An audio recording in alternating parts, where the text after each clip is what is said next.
নমস্কার, শুভ সন্ধ্যা। শাশ্বতী সিনহা টক্সে আপনাদের সবাইকে স্বাগত। আপনারা শুনছেন অভিজ্ঞান গাঙ্গুলির হত্যাশাস্ত্র।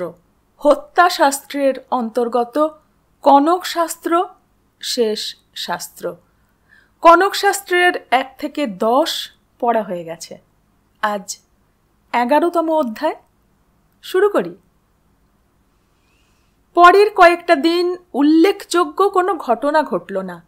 জীবসিদ্ধি পাকশালায় নজরদারি করে, আর বাকি সৈনিকরা ব্যবহৃত জলের কুয়াগুলোর। রাতের বেলা এসে তারা শুধু চাণক্যকে খবর দিয়ে যায়, কিন্তু এখনো অবধি উল্লেখযোগ্য কিছুই তাদের কারোরই নজরে পড়েনি। চাণক্য তাদের আরও দিন 15 নজরদারি চালিয়ে যেতে বলেছেন। চাণক্য সেই বইটা পড়া শুরু করেছেন। মূল ক্রিয়া অবধি পৌঁছতে এখনো সময় লাগবে, অনেক পাতা সেই পুঁথিটাতে। তবে এর থেকে বিশেষ কিছু খুঁজে পাওয়ার আশা চাণক্য রাখেন না। তিনি যত দূর বুঝতে পারছেন, এগুলো সমস্ত অদ্ভুত উন্মাদের প্রলাপ লেখা। বিশ্বাসযোগ্য বা বিজ্ঞানসম্মত কোনো তথ্য এখানে লেখক দেননি। এইসব লেখা কিশোরদের আকৃষ্ট করে নিঃসন্দেহে, কিন্তু তাকে নয়। তিনি বারবার পড়তে গিয়ে ধৈর্য হারাচ্ছেন। এর মাঝে শুধু মগধ থেকে একটা চিঠি এসেছে। চিঠির বক্তব্য এই রকম: প্রিয় জীবসিদ্ধি, তোমাদের কুশল সংবাদ পেয়ে নিশ্চিন্ত হলাম। তোমার চিঠিতে তক্ষশিলার এরকম আশ্চর্যজনক পরিস্থিতির কথা শুনে হতবাক হয়েছি। আমার ধারণা এটা বিশ্ববিদ্যালয়ের বিরুদ্ধে দুর্নাম ছড়িয়ে দেওয়ার চক্রান্ত। আমি বিশ্বাস রাখি আচার্য এবং তুমি খুব তাড়াতাড়ি এই সমস্যার সমাধান খুঁজে পাবে। এদিকেও সব কুশল আছে। আচার্যকে জানিয়ে দিও যে আমরা লুণ্ঠিত হওয়া স্বর্ণমুদ্রা ফিরে পেয়েছি, যদিও দস্যুরা ধরা পড়েনি। যেরকম ভেবেছিলাম তাই ঘটেছে। সেই স্বর্ণমুদ্রা রাজকীয় সম্পত্তি বুঝতে পেরে তারা আর সেটা ব্যবহার করতে পারেনি। পুরোটাই কয়েকদিন আগে লুকিয়ে এক সৈনিক শিবিরের দরজায় রেখে দিয়ে গিয়েছিল। অতএব আচার্যকে এই নিয়ে আর দুশ্চিন্তা করা থেকে বিরত থাকতে বলো। ওদিকের খবর দূত মারফত দিতে থেকো। শুভেচ্ছা রইল। ইতি চন্দ্রগুপ্ত। এদিকে আচার্য চাণক্য ছাত্রদের মধ্যে সময় কাটাতে শুরু করেছেন। অনেক বছর পর নিজেকে আবার আগের মতো শিক্ষকের ভূমিকায় ফিরে পেয়ে তিনি নিজেও প্রফুল্ল। চাণক্য এই মুহূর্তে বসে আছেন আচার্য বুধাদিত্যর আশ্রমের প্রাঙ্গণের একটা বটগাছের তলায় বাঁধানো বেদিতে। তার সামনে বসে আছে এক ঝাঁক তরুণ ছাত্র। বিদ্যা। বিদ্যা কি? প্রয়োজনই বা কি বিদ্যা লাভ করার? ছাত্রদের দিকে চোখ বুলিয়ে নিজেই প্রশ্নের উত্তর দেওয়ার ভঙ্গিতে বললেন চাণক্য, নির্ধনের একমাত্র ধন হল বিদ্যা। বিদ্যা হল এ যুগের কামধেনু স্বরূপ। যে সম্পদ তোমার থেকে কোনো দিন চোরও চুরি করতে সক্ষম হবে না, সেই সম্পদ হল বিদ্যা। সংকটের সময় যদি সব বন্ধু তোমার সঙ্গ ত্যাগ করে, তবু যে চিরসঙ্গী কখনো তোমায় ছেড়ে যাবে না, সেই বন্ধু হল বিদ্যা। একজন মূর্খর জন্যে একটা বইয়ের ততটাই উপযোগিতা আছে যতটা একজন অন্ধর কাছে আয়নার। পৃথিবীতে একমাত্র মূর্খ ব্যক্তি বিদ্যার মূল্য বোঝে না। মনে রাখবে, ঠিক যেভাবে একটা ফুল তার চারপাশে সুগন্ধ ছড়িয়ে দেয়, সেভাবেই একজন জ্ঞানী ব্যক্তি তার আশেপাশের মানুষের মধ্যেও জ্ঞানের জ্যোতির সঞ্চার করে। শিক্ষা বিনা উচ্চকুল, যৌবন, সৌন্দর্য সবই বৃথা, অনেকটা পলাশ ফুলের মতো। তা দেখতে তো সুন্দর, কিন্তু সুগন্ধ ছড়িয়ে দিতে অক্ষম। তাই মূর্খর সঙ্গ ত্যাগ করো এবং জ্ঞানীর সঙ্গ নাও, এতেই উন্নতি। এই জগতে জ্ঞান হলো সবথেকে শ্রেষ্ঠ সম্পদ, এবং ঠিক মুহূর্তে ঠিক ব্যবহারে সেটাই সর্বশ্রেষ্ঠ অস্ত্র। এর পরের দিনের জন্য তোমাদের আমি একটা বিষয় ভাবতে বলবো। সাফল্যর মূল মন্ত্র কি? আমি চাই আগামী কয়েকদিন তোমরা এই বিষয় নিয়ে ভাবনা চিন্তা করো। পরের সাক্ষাতে আমি তোমাদের প্রত্যেকের মতামত শুনব, ঠিক আছে? ছাত্ররা উঠে দাঁড়িয়ে চাণক্যকে প্রণাম জানিয়ে একে একে চলে যেতে থাকল। তখনই আশ্রমের দিক থেকে আচার্য বুধাদিত্যর আওয়াজ শোনা গেল, সাধু সাধু, আমি নিশ্চিত যে ইতিহাসের পাতায় আপনার এই বচনগুলো লেখা থাকবে এবং যুগ যুগ ধরে মানুষকে পথ নির্দেশ করবে। মৃদু হেসে চাণক্য বললেন, অনেক ধন্যবাদ আচার্য। হঠাৎ কিছু একটা যেন মনে পড়ে যাওয়ায় আচার্য বুধাদিত্য বেরোতে থাকা ছাত্রদের উদ্দেশ্যে ডাক দিলেন, ওহে সত্যকাম। একজন ছাত্র পেছন ফিরে চাইল। তাকে বুধাদিত্য বললেন, তুমি অপেক্ষা করো, তোমার সঙ্গে আমার জরুরি কথা আছে, বাকিরা যেতে পারো। কঠোর গুরু হিসেবে আচার্য বুধাদিত্যর খ্যাতি আছে বিশ্ববিদ্যালয়ে, তাই তার তলব পেয়ে ছাত্রটি যার পর নাই আতঙ্কিত হয়েছে। তার মুখের অভিব্যক্তি এবং দৃষ্টি দেখলেই তা স্পষ্ট বোঝা যাচ্ছে। ছাত্রটি এগিয়ে এসে প্রশ্ন করল, আজ্ঞে আচার্য, তোমার ঘরে সুগন্ধি তেল এলো কোথা থেকে? চমকে উঠল ছাত্রটি। বিদ্যার্থীদের এইখানে প্রায় সন্ন্যাস জীবন কাটাতে হয়, এটাই নিয়ম। অতএব কোনো রকম প্রসাধনী বা অপ্রয়োজনীয় জিনিস তাদের সঙ্গে রাখা নিষেধ। আচার্য বুধাদিত্য আবার প্রশ্ন করলেন, বলো, চুপ করে থেকো না, উত্তর দাও। এই তেল তোমায় কে এনে দিয়েছে? তুমি জানো না যে শৃঙ্গার সামগ্রী ছাত্রদের জন্য নিষিদ্ধ? ভয়ে চোখ না তুলেই ছাত্রটি বলল, আমায় ক্ষমা করবেন আচার্য, ওই সুগন্ধি আমি ফেলে দেব। কে এনে দিয়েছে আগে সেটা বলো, কাউকে আড়াল করার চেষ্টা করো না। কেউ এনে দেয়নি আচার্য, ওটা আমি নিজেই খুঁজে পেয়েছি। অসত্য বলছো তুমি, এই তেল মূল্যবান, খুঁজে পেয়েছো মানে কি?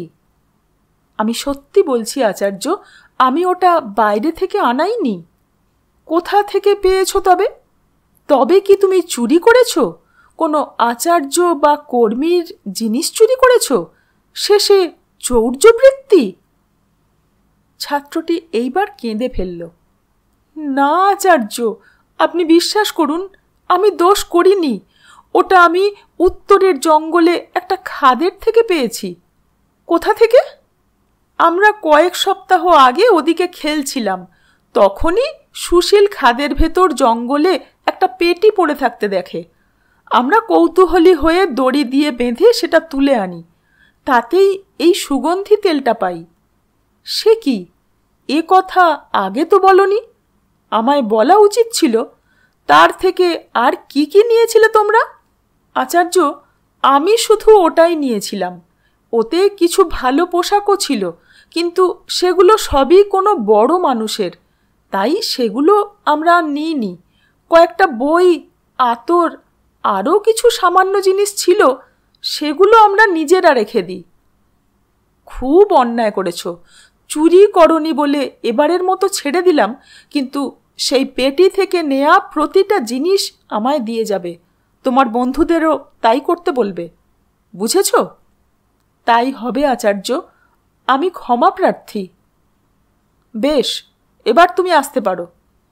ছাত্রটি চলে যাচ্ছিল, কিন্তু আবার বাধা পেল। দাঁড়াও। এইবার তাকে আটকেছেন আচার্য চাণক্য।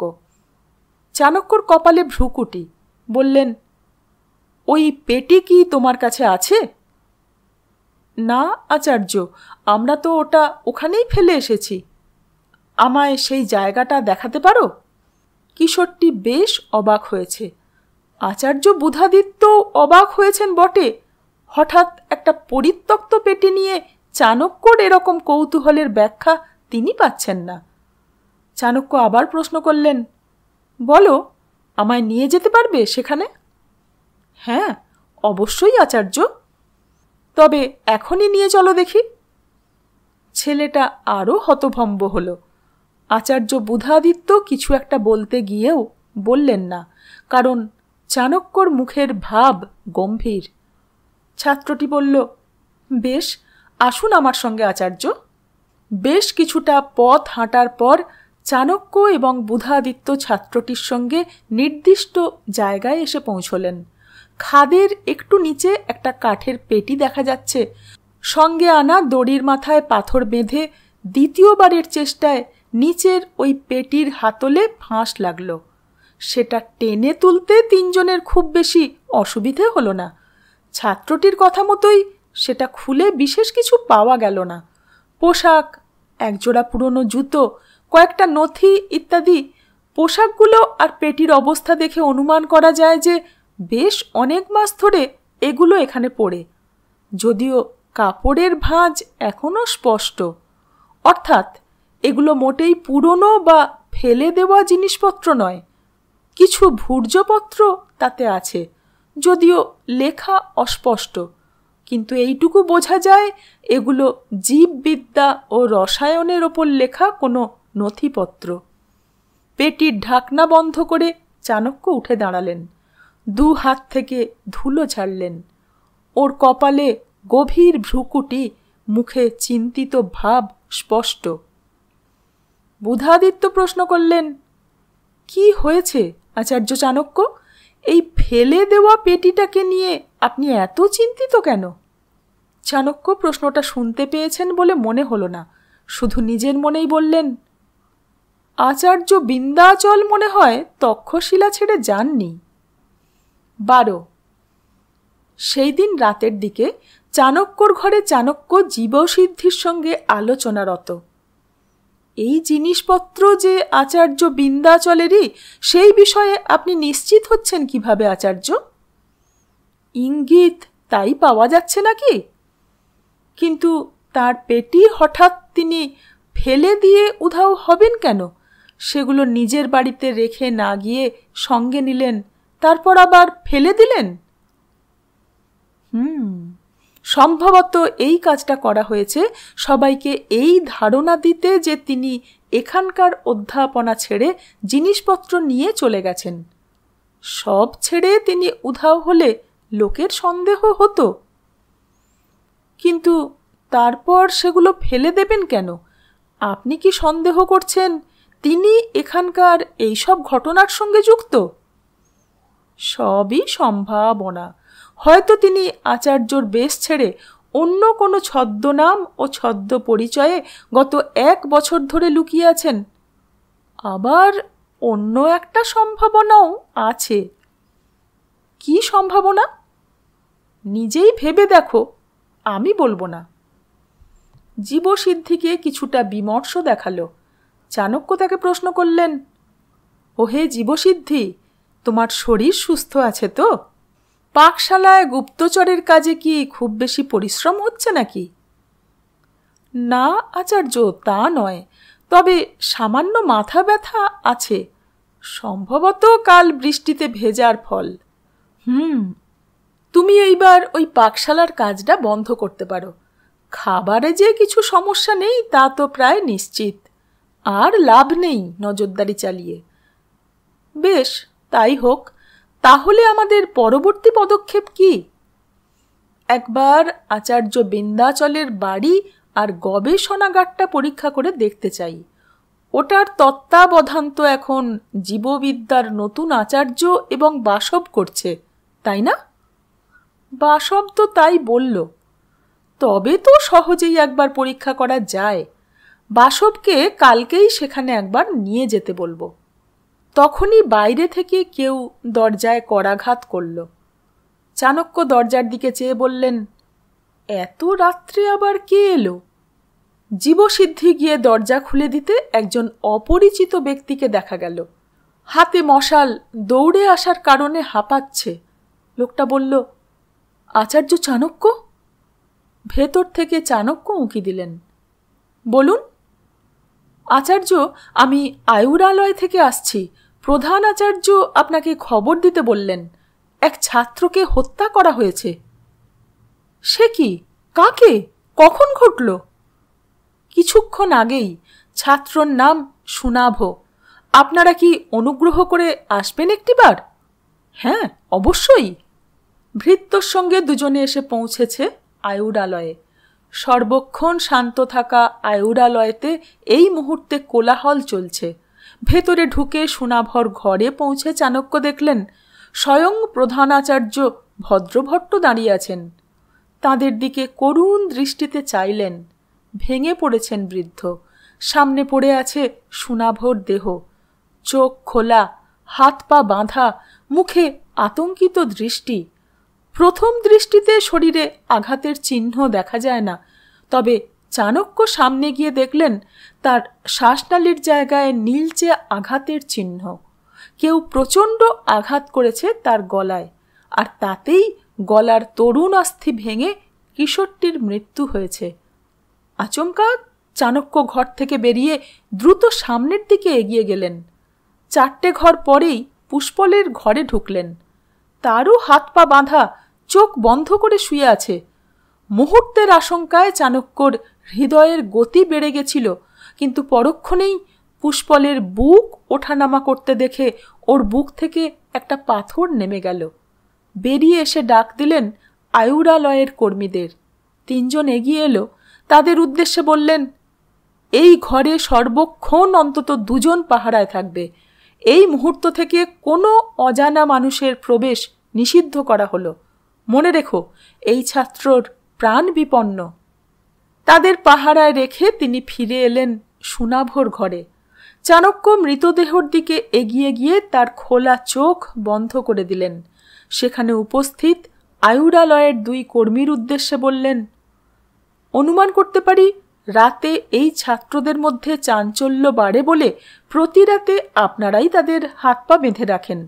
কিশোরটি মৃত্যুর আগে তার হত্যাকারীকে দেখে আর্তনাদ করেছিল, কিন্তু আপনারা সেটাকে রোজকার উন্মাদনা ভেবে কেউ দেখতে আসেননি, তাই না? 2 জন মাথা নিচু করল।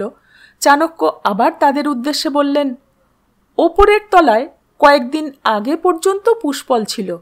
বর্তমানে সেই ঘরে কেউ আছে?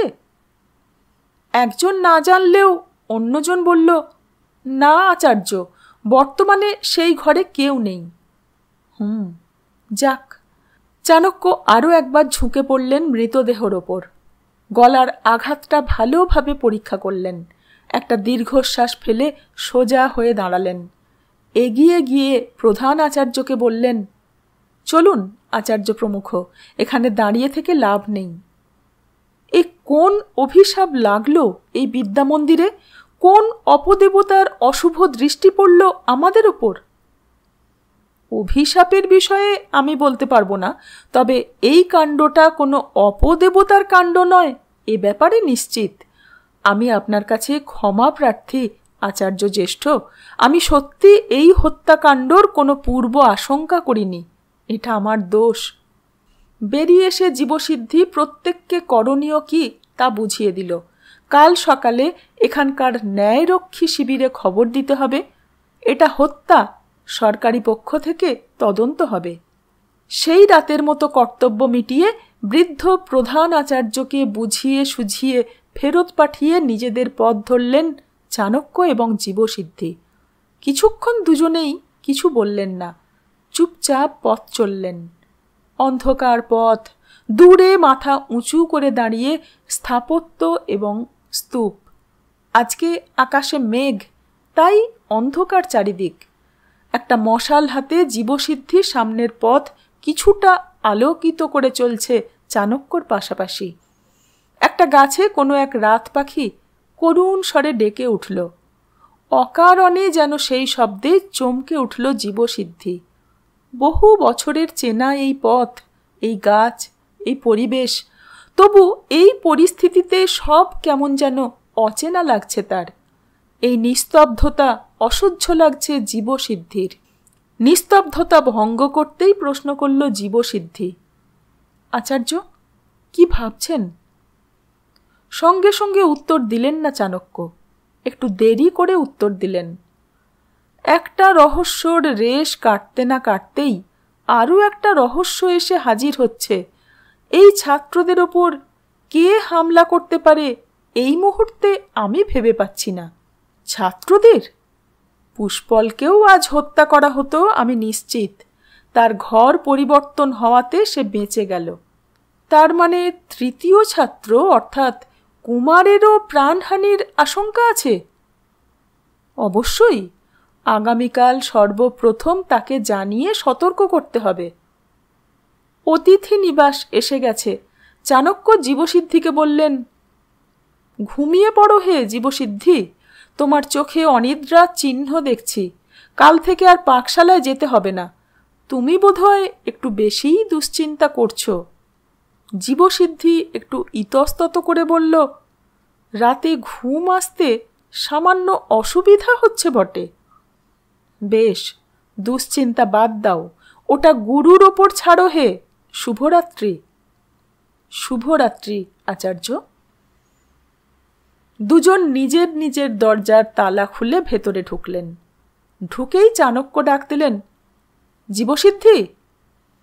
জীবসিদ্ধি নিজের ঘর থেকে বেরিয়ে আবার চাণক্যর দরজায় ফিরে এলো।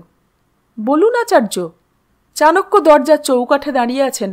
ঘরে একটা প্রদীপ জ্বলছে, তাতেই আলো হয়ে আছে কিছুটা। চাণক্য তীক্ষ্ণ দৃষ্টিতে ঘরের চারিদিকে দেখছেন। জীবসিদ্ধি আবার প্রশ্ন করল, কি হয়েছে আচার্য? তার দিকে না তাকিয়েই চাণক্য বললেন, আমার ঘরে কেউ ঢুকেছিল, জানলা খোলা, দেখো। সে কি, আপনি নিশ্চিত? চোর কিছু তো নিয়েছে বলে মনে হচ্ছে না, সব জায়গা মতো আছে। নিয়েছে, একটা জিনিস তার জায়গায় নেই। কোন জিনিস? শান্ত স্বরে জবাব দিলেন চাণক্য, ওই তন্ত্র বইটা। 13। চাণক্য প্রথমেই ঘরের কোনায় গিয়ে বিন্ধ্যাচলের পুরনো কাঠের পেটিটা খুলে দেখলেন। কিছুক্ষণ ভালো করে প্রতিটা জিনিস দেখে উঠে দাঁড়ালেন। আমার প্রথমেই সন্দেহ হয়েছিল এইটা থেকে হয়তো কোনো জিনিস চুরি যাবে, কিন্তু এটা যেমন রেখে গেছিলাম সেরকমই আছে। চুরি গেছে শুধু ওই পুঁথিটা, ওই চারপায়ার ওপরেই রেখেছিলাম, এখন নেই সেটা। ওই বই আপনি কতটা পড়েছিলেন? বেশিটা নয়, সামান্যই। আশ্চর্য লাগছে আমার, ওই বইয়ে যে গুরুতর কিছু থাকতে পারে আমার একবারও সেটা মনে হয়নি। ওটা অতি নিম্নমানের অলৌকিক মন গড়া তন্ত্রমন্ত্র লেখা বই বলেই আমার ধারণা হয়েছিল। এই পুরো ঘটনায় ওটার যে কোনো বিশেষ কার্যকারিতা নেই সেটা আমি প্রায় নিশ্চিত ছিলাম। কিন্তু সেই বই চুরি হয়েছে যখন, তার নিশ্চয়ই কোনো কারণ আছে। চাণক্য নিজের আসনে বসলেন। প্রদীপের শিখার দিকে কিছুক্ষণ চেয়ে থাকলেন, ভাবছেন কিছু। তারপর ঘাড় নেড়ে বললেন, আজকে রাতে সব কিছু অপ্রত্যাশিত ঘটছে। প্রথমে ওই ছাত্রটিকে হত্যা করা হলো, আর তারপর আমার নিজের ঘর থেকে বইটা চুরি গেল। আমার ভাবনায় কোথাও ভুল হয়ে গেছে জীবসিদ্ধি, নিজেকে খুব মূর্খ মনে হচ্ছে। জীবসিদ্ধি কি উত্তর দেবে ভেবে পেল না। সে নিজেও একটা আসনে বসল, বলল, সুনাভ নামের ছাত্রটির জন্যে সত্যি হৃদয় ব্যথিত হচ্ছে। কতটা ভয়ঙ্কর ভাবো জীবসিদ্ধি। তাকে এবং পুষ্পলকে রাতে আয়ুরালয়ের কর্মীরাই হাত পা বেঁধে রাখছে যাতে তারা নিজেদের শরীরে কোনো আঘাত করতে না পারে। ব্যাপারটা যতই নির্মম মনে হোক, এই পরিস্থিতিতে এইটাই একমাত্র উপায়। তাদেরই মঙ্গলের জন্য এটা করা হচ্ছিল। এদিকে সেই সুযোগ নিয়েই হত্যাকারী অতি সহজে তাকে হত্যা করল। বেচারা নিজের চোখে বিপদ আসতে দেখেও বাধা পর্যন্ত দিতে পারল না। হত্যাকারীকে দেখে আর্তনাদ করল, সেটাও কর্মীরা রোজকার চিৎকার ভেবে কেউ আর সাহায্যের জন্য এগিয়ে এলো না। সেটাই ভাবলেই মন ভারাক্রান্ত হয়ে আসছে। আচ্ছা আচার্য, আপনার কি বাসবকে সন্দেহ হয়? উত্তরে চাণক্য পাল্টা প্রশ্ন করলেন, তোমার কি তাকে সন্দেহ হয়? হ্যাঁ, হয়। সেই তো জানতো যে এই বই আপনার কাছে আছে। বাসব যে অন্য কাউকে একথা এতদিনে বলে দেয়নি সে বিষয়ে নিশ্চিত হচ্ছ কিভাবে? আমার তো মনে হয় এতদিনে অর্ধেক তক্ষশিলা জেনে গেছে যে আমরা অনুসন্ধান করতে এসেছি এবং সেই বই আমার কাছে আছে। তাছাড়া গ্রন্থাগারে কেউ তোমাদের নজর করেনি সে বিষয়ের নিশ্চয়তা কি? আপনি বাসবকে সন্দেহ করেন না তার মানে? না, তার কারণ যদি তার এই বইটা আমাদের থেকে লুকানোরই হতো তবে সে প্রথমে আমাদের সেটা খুঁজে পেতে সাহায্য করত না। আর এই হত্যার ব্যাপারে, যদিও তার হত্যা করার কোনো কারণ থাকতে পারে বলে আমার মনে হয় না। না, হত্যাকারী হিসেবে বাসবকে কখনোই সন্দেহ করা যায় না। আমি নিশ্চিত যে হত্যাকারী আর যেই হোক বাসব নয়। তার কারণ সহজেই অনুমান করা যায়। তুমি কি অনুমান করতে পারছো? না, আপনি বলুন যে আপনি কিভাবে এত নিশ্চিত হচ্ছেন? তার কারণ এই ক্ষেত্রে পুষ্পলকে হত্যা করা হয়নি। হত্যাকারী জানতো না যে পুষ্পলকে মাত্র কয়েকদিন আগেই দোতলার ঘর থেকে নিচে স্থানান্তরিত করা হয়েছে। কিন্তু আমরা জানি যে বাসব সেটা জানতো। বাসব নিজে আমাদের সুনাভ এবং পুষ্পলের ঘরে নিয়ে গিয়েছিল। অতএব বাসব হত্যাকারী হলে আজ শুধু সুনাভ নয়, পুষ্পলকেও হত্যা করা হতো। অকাট্য যুক্তি আচার্য। কিন্তু আমার বড়ই অনুশোচনা হচ্ছে জীবসিদ্ধি। ওই বইটা, ওটা যদি আমি আলস্য না করে এতদিনে পড়ে ফেলতাম তবে হয়তো রহস্যর সমাধানের একটা সূত্র সহজেই পেতাম। কিন্তু এখন সেই সম্ভাবনা কম। জীবসিদ্ধি কিছু একটা বলতে গিয়েও বলল না। সেটা লক্ষ্য করে চাণক্য বললেন, কি বলতে চাও বলো? অন্যদিকে চোখ ঘুরিয়ে জীবসিদ্ধি ধীরে ধীরে বলল, আচার্য, অশুভ বলে কি সত্যি কিছু নেই? আমাদের জানার বাইরে কি কিছুই নেই? কি বলতে চাইছো স্পষ্ট করে বলো। আচার্য, এই তক্ষশিলায় আমার একটা অশুভ অনুভূতি হচ্ছে। আমার কেন জানি না নিজের ঘরে একা থাকলে মন ভারাক্রান্ত লাগে। চাণক্যর কপালে ভ্রুকুটি দৃশ্যমান। প্রদীপের হলুদ আলোয় ওর জলজলে চোখ শিষ্যকে পর্যবেক্ষণ করছে। প্রশ্ন করলেন, জীবসিদ্ধি, আমায় সত্য বলো, গোপন করবে না। তুমি কি কিছু দেখেছ? না সূচক ঘাড় নাড়ে জীবসিদ্ধি। না আচার্য, আমি কিছুই দেখিনি। কিন্তু আমার ঘরে একা থাকলে সর্বক্ষণ মনে হয় কেউ যেন আমায় দেখছে, গোপনে আমার ওপর নজর রাখছে। ভয় লাগে? ভয় নয় ঠিক, কিছুটা বিষণ্ণ লাগে। একটা অশুভ অনুভূতিতে হৃদয় ভারাক্রান্ত হয়ে ওঠে আজকাল। চকিতে উঠে দাঁড়ালেন চাণক্য। এগিয়ে গিয়ে বসলেন ঠিক জীবসিদ্ধির সামনে। নিজের হাত বাড়িয়ে দিয়ে বললেন, তোমার হাতটা দাও। হাত? কেন? দাও। জীবসিদ্ধি চাণক্যর বাড়িয়ে দেয়া হাতে নিজের ডান হাতটা রাখল। চাণক্য জীবসিদ্ধির বুড়ো আঙুলের গোড়ায় আঙুল চেপে মনে মনে গুনতে শুরু করলেন।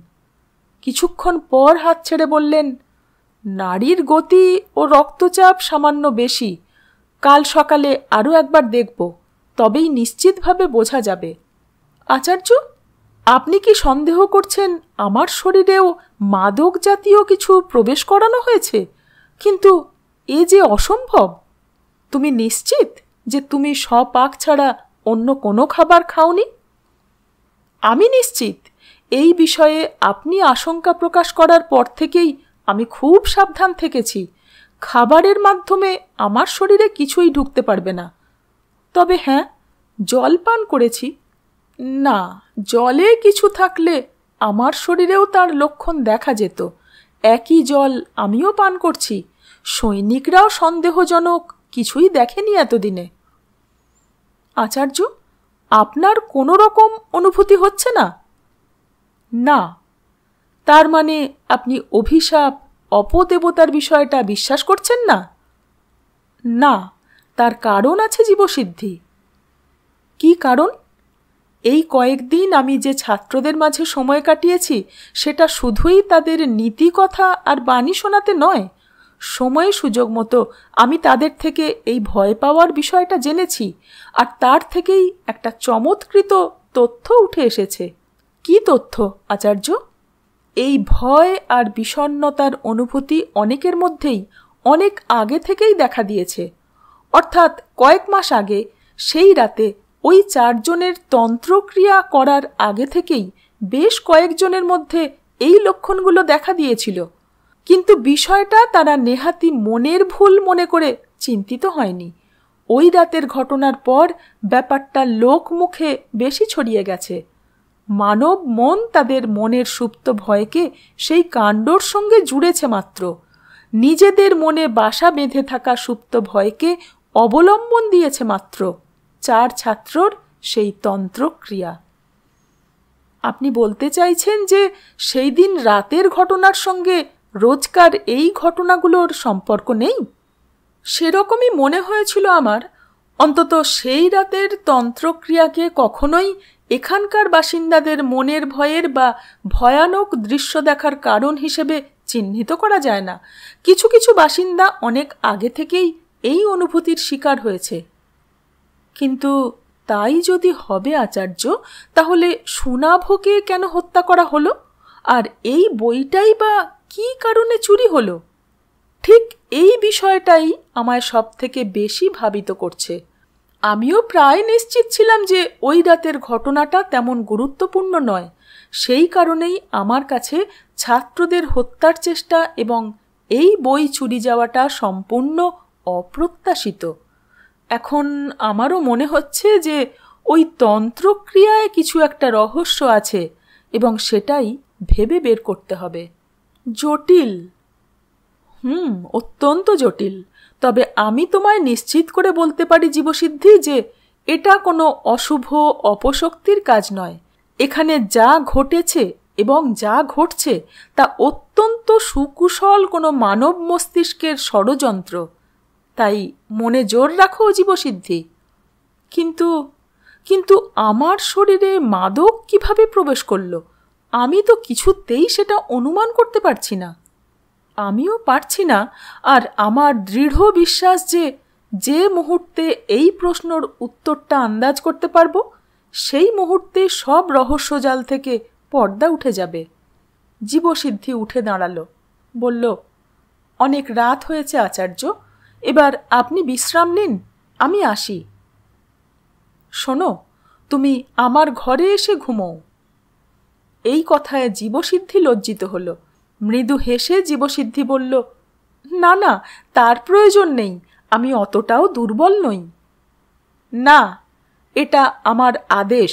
তুমি এই ঘরেই রাতে ঘুমানোর ব্যবস্থা করো। আমি কোনো দ্বিরুক্তি শুনতে চাই না। বেশ, তবে এতে আপনারই অসুবিধে আচার্য। কোনো অসুবিধে নয়, তোমার ভালো ঘুম হওয়া প্রয়োজন। ঘরের একদিকে চাণক্যর শয্যা আর উল্টো দিকে জীবসিদ্ধি মেঝেতে শয্যা পাতল। রাতে প্রদীপ নিভিয়ে শয্যা নেয়ার আগে চাণক্য বললেন, আমার উপর বিশ্বাস রাখো জীবসিদ্ধি। চাণকপুত্র বিষ্ণুগুপ্ত চাণক্য কথা দিচ্ছে, আমি এই রহস্যর সমাধান করবই। 14। পরের দিন সকালে প্রথমেই চাণক্য কুমার সুভাষের কাছে খবর পাঠালেন যেন সে আরও অতিরিক্ত সুরক্ষার ব্যবস্থা করে। তার জীবন বিপন্ন হওয়ার আশঙ্কা আছে। আজকে একবার আচার্য বিন্ধ্যাচলের গবেষণাগারটা তল্লাশি চালাবেন বলে ঠিক করেছেন চাণক্য। জীবসিদ্ধি বলল, তবে বাসবকে তলব করি? না, আমরা যে আচার্য বিন্ধ্যাচলকে সন্দেহ করছি সেটা তাকে না জানানোই শ্রেয়। সে নিজে একসময়ে বিন্ধ্যাচলের অনুগত ছিল, বাসব নিজেই বলেছে সে কথা। আর তাছাড়া আমাদের সন্দেহর বিষয়টা আমি কাউকেই জানাতে চাইছি না। বিন্ধ্যাচলের পেটিটা যে আমি খুঁজে পেয়েছি সেই তথ্য এই মুহূর্তে কাউকে না জানানোই বুদ্ধিমানের কাজ। বাসবকে জানানো মানেই সবাই জেনে যাবে। বেশ, তবে সামান্য ফলাহার করে চলুন আমরা রওনা হই। দুজনে সবে প্রাতভোজ শেষ করেছে, তখনই বাইরে থেকে কারুর আসার শব্দ পাওয়া গেল। মগধ থেকে দূত এসেছে। তার হাতে একটা রাজমোহর লাগানো চিঠি।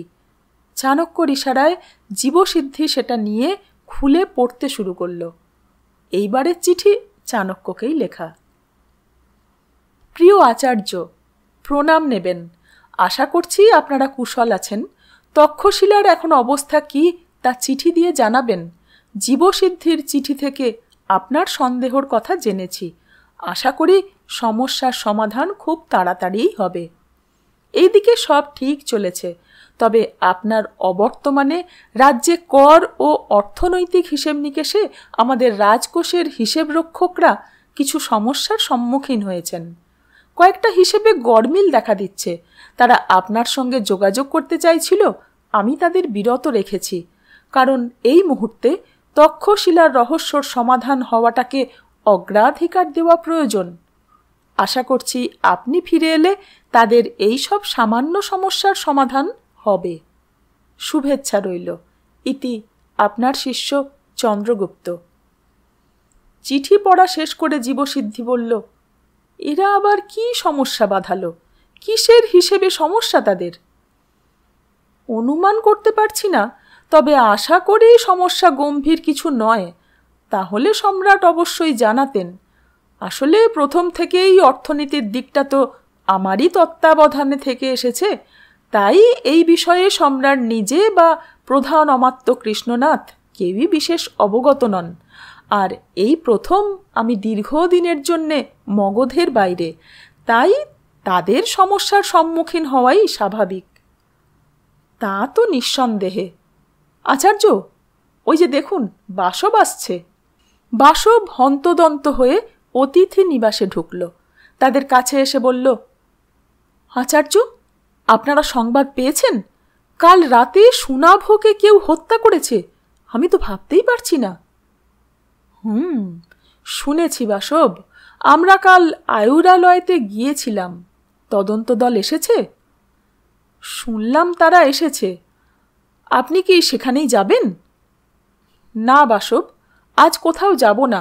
জীবসিদ্ধি ক্লান্ত, তার স্বাস্থ্য ভালো নেই। আমারও বিশ্রামের প্রয়োজন। কথাটা শুনে বাসব বেশ অবাক হয়েছে মনে হলো, কিছুটা আশাহত।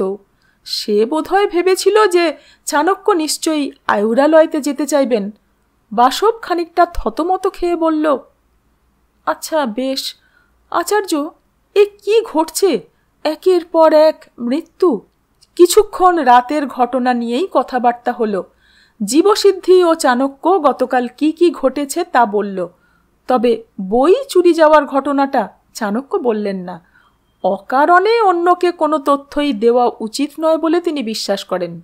শুধু কথার মাঝেই একবার প্রশ্ন করলেন, আচ্ছা বাসব, তোমরা যে সেই দিন পুঁথিটা খুঁজে পেয়েছ, সেটা কি কাউকে জানিয়েছিলে?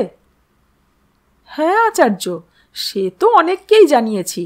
প্রধান আচার্য মহাশয় তো রোজই খবর নেন যে নতুন কোনো অগ্রগতি হলো কিনা। তাছাড়া অন্যান্য বাসিন্দারাও আপনাদেরকে নিয়ে যথেষ্ট কৌতূহলী। তাদেরকেও বলেছি যে বইটা আপনি নিয়েছেন। কেন, এটা কি জানানো উচিত হয়নি আমার? না না, সেই রকম কিছু নয়। এমনি জানতে চাইলাম যে এখানকার মানুষজন কতটা কৌতূহলী। সবাই কৌতূহলী আচার্য, কারণ কম বেশি সকলেই ভয়ে আছে। এতগুলো মৃত্যু পরপর ঘটল, তার উপর আবার কালকের ঘটনা। স্বাভাবিক। আমি তবে আজ আসি আচার্য। আপনারা বিশ্রাম নিন। কোনো প্রয়োজন হলে আমায় তলব করবেন। তা তো করবই। দুজনকে প্রণাম জানিয়ে বাসব বিদায় নিল। তাকে যতক্ষণ চলে যেতে দেখা গেল ততক্ষণ অবধি অপেক্ষা করলেন চাণক্য। বাসব দৃষ্টিসীমার বাইরে চলে যেতেই তিনি বললেন, চলো জীবসিদ্ধি, এইবার যাওয়া যাক। পথ চলতে চলতে জীবসিদ্ধি প্রশ্ন করল, আচার্য, আপনি কি অনুমান করছেন আচার্য বিন্ধ্যাচলের বিষয়ে? আপনার কি মনে হয় যে তিনিই সব ষড়যন্ত্রের মূল নায়ক? কিছুক্ষণ চুপ করে থাকলেন চাণক্য। তার মনের মধ্যে অনেক বছর আগে দেখা বিন্ধ্যাচলের স্মৃতি ভেসে উঠেছে। বললেন, তোমার প্রশ্নর উত্তর দেওয়ার আগে তোমায় কয়েকটা বিষয় বুঝতে হবে। প্রথমত, আচার্য বিন্ধ্যাচলকে যে খুব বেশি চিনেছিলাম তা নয়। শুধু জানতাম যে তিনি উদ্ভিদবিদ্যা এবং রসায়ন শাস্ত্রের অন্যতম পণ্ডিত ব্যক্তি। আচার্য হিসেবে তক্ষশিলায় আমার যোগ দেওয়ার অনেক বছর আগে থেকেই তিনি এখানকার আচার্য ছিলেন। ঠিক যেমনভাবে আমি সবসময়ই চেয়ে এসেছি যে গুণী ব্যক্তিরা যেন আমাদের মিত্রপক্ষে থাকেন, একইভাবে আচার্য শকুনিও তাই চাইতেন। অতএব অনেক আগে থেকেই শকুনি বিন্ধ্যাচলকে নিজের পক্ষে টেনে নিয়েছিলেন। শকুনি নিজেও যে অসম্ভব বুদ্ধিমান ব্যক্তি সে বিষয়ে আলাদা করে বলার প্রয়োজন পড়ে না। তিনিও নিজের প্রতিপত্তি বিস্তার করেছিলেন। তোমার নিশ্চয়ই মনে আছে, আচার্য শকুনি সেই সময় থেকেই গান্ধারের রাজকুমার অম্বিকে নিজের ছত্রছায়ায় নিয়েছিলেন, যাতে গান্ধার রাজের হৃদয়ে এই তক্ষশিলায় বসে তার রাজনৈতিক প্রতিপত্তি বিস্তার হতে থাকে। কিন্তু এই ব্যক্তি কোনোদিনই নিজের স্বার্থ ছাড়া কিছু দেখেননি। তিনি শুধুই নিজে ক্ষমতাবান হতে চেয়েছেন, দেশের কথা তিনি ভাবেননি। এরপর আমি আসি তক্ষশিলায়। তার আগে অবধি এই বিশ্ববিদ্যালয়ে তার প্রচুর প্রভাব ছিল। নিজের ক্ষমতা বৃদ্ধি করতে অনেক সময় তিনি নিয়ম ভেঙেই একাধিক রাজকুমারকে নিজের আশ্রমে যুক্ত করতেন। বেশ কিছু আচার্যর ওপর তিনি নিজের কর্তৃত্ব স্থাপন করেছিলেন। আমি আসার পর তার এই কাজগুলোর বিরোধিতা করি। আমি তক্ষশিলার উন্নতির স্বার্থে নিবেদিত ছিলাম, আর তিনি শুধুই নিজের উন্নতির স্বার্থে কাজ করতেন। অতএব সংঘর্ষও অনিবার্য ছিল। তারপর এই তক্ষশিলায় আচার্যদের মধ্যে দুটো আলাদা শিবির হতে বেশি সময় লাগেনি। বিন্ধ্যাচল ছিলেন আমার বিরোধী শিবিরের সদস্য। কী কারণে যে তিনি আচার্য শকুনির ভক্ত হয়েছিলেন তা বলা কঠিন, তবে তিনি নিজে অত্যন্ত গুণী এবং শান্ত স্বভাবের মানুষ ছিলেন।